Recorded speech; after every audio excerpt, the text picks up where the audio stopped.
This is Chris Mateos. Like, subscribe to TNW Wrestling on YouTube, subscribe to my other channel, Word of Chris, and subscribe to this channel, Chris Mateos, and follow me on Twitter, Instagram, and both my TikToks. That'll be down there in the description box. And I'm here to do my AEW Dynamite September 6th, 2023 reviews. So here we go, discussing about tonight's episode of AEW Dynamite. Now we kick off the show with Orange Cassidy. He comes out there, and this is like before the match that we're going to be talking about too. Orange Cassidy, he makes his way out there, and everybody's chanting "Thank you, Orange" and all that stuff. And Orange grabs the mic and he says, "No, thank you." And then he says that that the people in the back wanted him to stay home, but he says that either with a title or without a title, he says that he's going to be here every single week. And he said no, he is going to stay here and not go home. So yeah, that's what Orange Cassidy says, and he says because he's freshly squeezed Orange Cassidy, he don't need a catchphrase. And then he rolled out the ring. But then after he rolled out the ring, Jon Moxley makes his way out there through the crowd and all that stuff because he gets to defend his AEW International Championship up against AR Fox, which AR Fox came out there with Darby Allin, and then Darby Allin walked to the back with Orange Cassidy. So it was just a one-on-one match. Jon Moxley versus AR Fox for the AEW International Championship. Claudio Castagnoli was at ringside for this match. This match, it was a pretty good match. It was going back and forth and everything. AR is doing a lot of stuff that he could try to do to win the International Championship. He had a big enziguri upside the head to Moxley, but then as soon as he runs to the ropes, Moxley comes up with a big lariat, the big clothesline onto AR Fox, laying him out. And then Moxley picks him right up and hits the Death Rider onto AR Fox, and then he pins up with a 1, 2, 3. So yeah, Jon Moxley defeated AR Fox tonight to retain the AEW International Championship. That's what happened. Pretty good match to kick off the show. I'll give that match 2.5 stars. That's what I'll give it.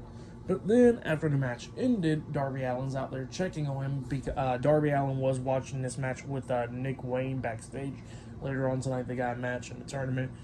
But, yeah, Darby was out there with AR Fox, and then all of a sudden we see on the big screen that Nick Wayne is backstage, and then the TNT champion, Luchasaurus, and Christian Cage come up, and Christian Cage was like, "Look, I've seen some footage of your father, Buddy Wayne, and like I said, I kind of expect that he wasn't going to be any good, and you know what? He wasn't any good." And then he looks at Nick Wayne was getting pissed off about that, and he looks at Nick Wayne and goes like, "Look, you want Darby Allin to be your mentor?" He goes like, "No, you should have a champion to be your mentor." And then he walks away. But yep, that's what happened there. Pretty interesting stuff. But up next, we're going to be seeing Kris Statlander defending the TBS Women's Championship up against Emi Sakura up next in a one-on-one match. So yeah, I'll see you guys later. Until then. So the next thing that happened on AEW Dynamite, it was a one-on-one title match. It was the TBS champion, Kris Statlander, going against Emi Sakura in a one-on-one match for the TBS championship. So yeah, we get to this match, and it was a pretty good match.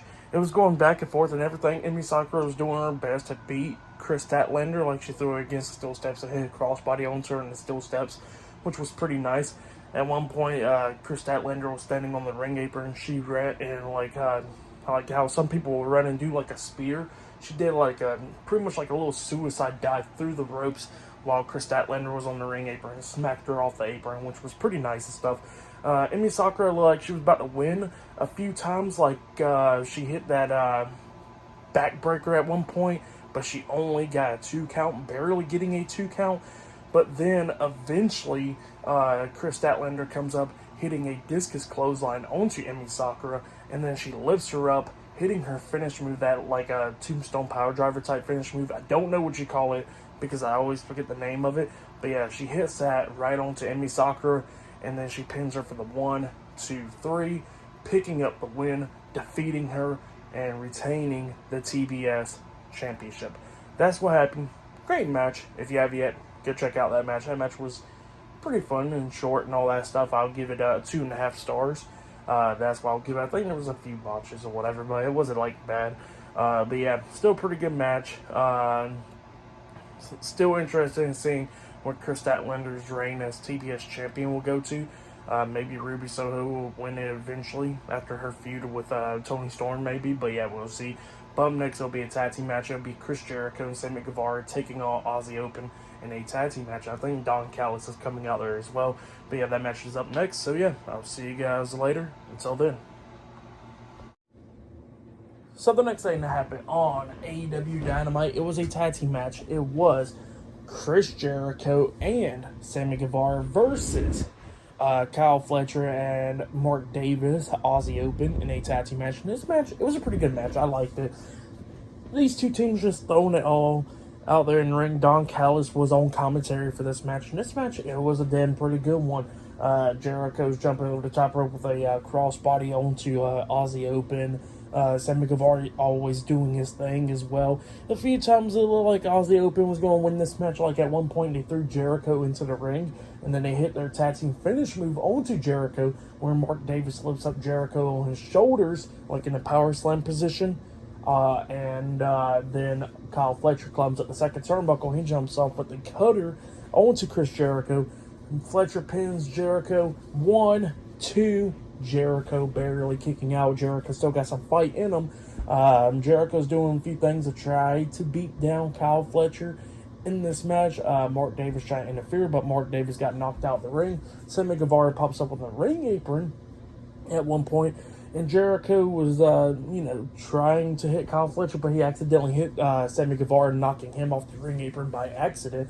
And then Kyle Fletcher rolls up Jericho, but only got a 2 count out of it. As soon as Jericho kicks out, he hits a nice Judas effect onto Kyle Fletcher, flipping him and stuff, turning him inside out. And then Jericho pinned him for the 3 count. So yeah, Chris Jericho and Sammy Guevara defeated Aussie Open tonight in a tag team match. Pretty good match. I'll give that match 3 stars. That's why I'll give it a great match between those two teams. But then, after the match ended, we see Sammy Guevara getting there all pissed off and stuff because of what just happened with him getting knocked off the ring apron by Jericho. And he pushes Jericho, and then Jericho pushes him back, and they're both pushing each other like they're about to fight up until a bunch of referees and security guards get in between them, stopping them. And then Don Callis, obviously, is on commentary just talking crap about Jericho, talking about his ego and stuff. But yeah, that's what was going on there. And Sammy Guevara walked out the ring, walked backstage, and Jericho celebrated after the win still inside the ring. But yeah, that's what happened there. And up next, we're going to be hearing from the AEW World Heavyweight Champion, MJF. He'll be on Dynamite up next to talk about the situation with Samoa Joe that happened at All Out. Not only that, they did show footage and stuff from Bryan Danielson and Ricky Stark's match from All Out and stuff, which was pretty cool and stuff, and Danielson will be on Collision as well. But yeah, I'll see you guys later. Until then. So the next thing that happened on AEW Dynamite, now before we talk about the main segment with MJF and Samoa Joe, we got to talk about a segment that happened backstage. So we see Renee Paquette interviewing Don Callis, and he was with Konosuke Takeshita backstage. And yeah, Don Callis was talking about how much Konosuke means now, since he's a huge star, since he done defeated Kenny Omega 2 times in 7 days. So yeah, that's what Don Callis was talking about, and he says that, Konosuke deserves some top talent stuff, and all of a sudden we see like a painting that's covered or whatever, and Renee was about to reveal it up until Don Callis is like, no, don't you dare put your hands on that, we're going to reveal that next week. So yeah, that's what's going on next week apparently. But then, after that, we get one half of the Ring of Honor World Tag Team Champions and the AEW World Heavyweight Champion, MJF.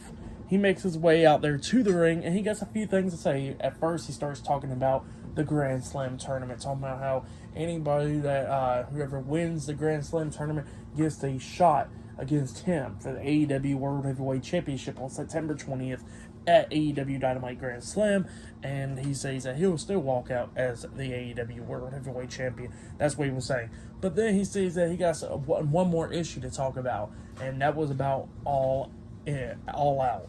So, after he was about to start talking, he just makes his way out there. ROH TV champion Samoa Joe. Samoa Joe comes walking out there, and he goes like, well, I just wanted a front row seat to see what you got to say. And he goes like, so what's your problem, kid? And MJF looks at him and he goes like, I'm not a damn kid, so don't call me a damn kid. And Samoa Joe looks at him again, he goes like, I'm just going to tell you again, what's your problem, kid? And MJF keeps on getting pissed off about that stuff. And, MJF kind of cools down about it a little bit. And Samoa Joe and MJF started roasting each other and stuff, which was pretty funny. Like, MJF calls Samoa Joe Samoa Doe, and he says that, I know my entrance theme sounded like an ice cream truck, that's why you made your way out here so quick, which was pretty funny and stuff. But yeah, just funny stuff from MJF right there. And after that roast or whatever that they was doing, all of a sudden, Samoa Joe's like, I'm just going to tell you one more time, what's your issue, kid? And MJF starts going off. He goes, I'm not no damn kid around here. But then MJF cools down. He goes like, you know what? Look, if you want a AEW World Heavyweight Championship shot against me, you can go through the Grand Slam tournament and get your way as an opportunity to face me as for the AEW World title. And that's what he says. But then he goes like, who's ready for story time with MJF, baby? So yeah, and then he starts talking about the story time, how he was pretty much how he was 19 years old. He went down to Brooklyn, New York, for NXT TakeOver and stuff, had a tryout, and says that he was too young to make it. And then he brings up WWE and brings up William Regal, and fans just started booing about William Regal. He goes like, yeah, I knocked his British ass out and sent him back to NXT. That's what MJF started saying right there, which was pretty funny. And then he says that even though he couldn't get through the tryout and all that stuff, make it on the NXT roster, he says that he was an extra, pretty much, to become a security guard for Samoa Joe. And when Samoa Joe was walking out there with them, MJF got a little bit ahead of him, and Samoa Joe just pushed him against the wall. And he goes like, ever since then, pretty much he had a little issue with Samoa Joe, but not that big of a deal. But that's when the issues started going on between those two guys. And MJF was like, I'm not no damn kid at all, and all that stuff. And then Samoa Joe's like, you know what? When I pushed you, I never thought of you as a kid. I never thought of you as a grown man. I thought of you as my bitch. And that's what he says to MJF. MJF looks at him, and he just slaps Samoa Joe. And then Samoa Joe's like, I know what you're trying to do. You're trying to push me. And you know what? I'm not going to let that happen, because I'm going to eventually get a AEW World title shot. I'm going to go through the Grand Slam tournament and then come up and beat you and become the new AEW World Champion.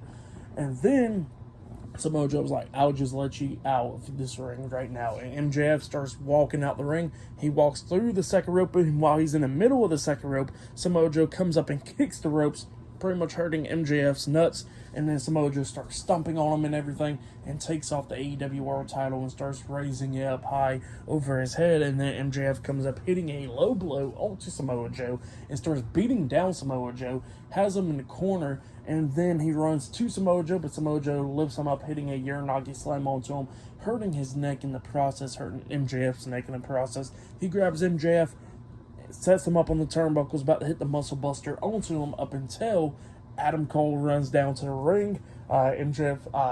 Samoa Joe quickly got out the ring, so yeah, Adam Cole saves MJF, and then a bunch of referees and stuff is helping MJF out the ring, and he's saying that his left arm went numb and all that stuff, and his neck is hurting so bad. So that's what he was saying. And then while they was making their way, like still exiting, like they already done walked out the ring and about to walk up the ramp, Samoa Joe comes walking back out, and he says that, next time he's going to make sure that he pretty much makes sure that MJF is still attached and all that stuff. But he says he can't make any promises, because next time if MJF gets in his way again, he's going to make him his bitch and tear him apart. So yeah, that's what Samoa Joe's saying, and then he walks away.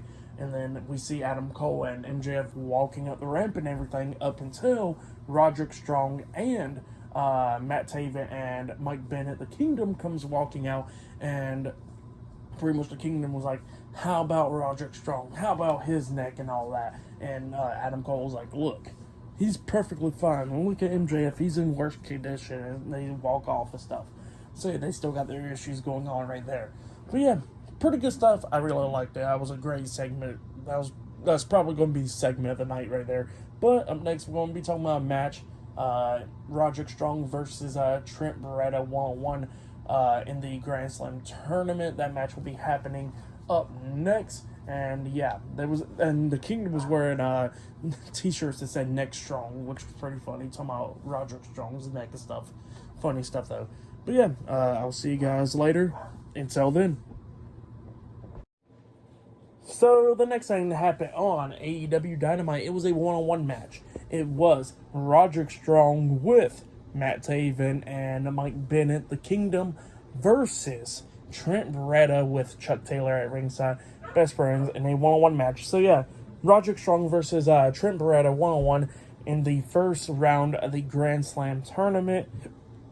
In this match, it was a pretty good match. It was going back and forth between Roderick Strong and Trent Beretta, just going back and forth. Roderick Strong starts taking advantage of this match pretty much when he had Trent Beretta up on his shoulders and dropped him right onto the ring apron, which was cool. Back suplex onto the apron, which was nice from Roddy.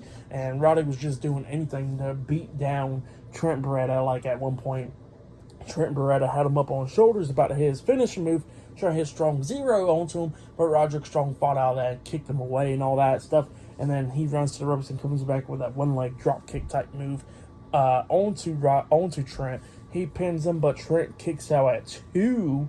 And then Strong is still trying to do everything to try to beat down Trent. But then he hits that jumping knee to the face onto Trent. And then he grabs him, hitting that suplex backbreaker. I forget what you call that move, but it's so damn nice. And he hits it on Trent Beretta. And then he pins him for the 1, 2, 3. So yeah, Roderick Strong defeated Trent Beretta tonight in a one-on-one match. That's what happened. Pretty good match. I give that match 3 stars. That's why I give it. Great match between those two guys. But then after that, we see Renee Paquette backstage as she is interviewing Toni Storm. And yeah, Toni Storm was talking about spray paint can. I don't know what you're talking about and all that stuff. And then starts tossing her shoes at Renee Paquette and all that stuff. So yeah, that's what happened there. Pretty funny stuff. I like this character that's going on with Toni Storm. But up next, we're going to be seeing Hangman Adam Page up next on AEW Dynamite. So yeah, I'll see you guys later. Until then. So the next thing that happened on AEW Dynamite, we get to the next segment into the ring. We see Tony Schiavone standing in the ring, and he is interviewing Hangman Adam Page about winning the match at All Out, the 50K Battle Royale, where he gets to put it to any charity he wants to. And Tony Schiavone asked him, like, hey, what charity are you sending that 50K to? And Adam Page was telling him how he's sending it to the Chicago public school system and all that stuff. Because he used to be a teacher and all that stuff, and he knows that teachers get underpaid and all that stuff. And yeah, he says that it's for a good cause, you know.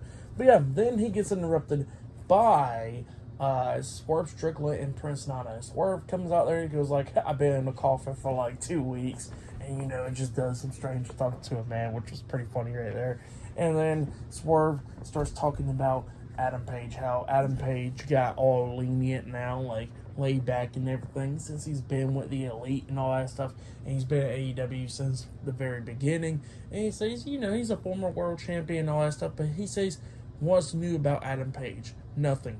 He hasn't had no new ring gear in years, no new merchandise in years, hasn't held any gold for over a year and all that stuff. So yeah, that's what Swerve was talking about. He says that spot that Adam Page got, Adam Page ain't doing nothing with that spot. He says that he needs to have that spot. He wants to become he said if he had that spot from the very beginning, like Adam Page, he says he could have been the first ever black world champion in AEW already. But you know what? That ain't the case, because Adam Page got that spot instead of him. So yeah, that's what he was saying. He says that he wants that spot from Adam Page. And Adam Page looks at him and goes like, you know what, we could just talk about this in the back. And then he just walks out the ring, and while he's walking out the ramp, Swerve Strickland says like, look, this is like the biggest disappointment that you're sending your wife and your kid.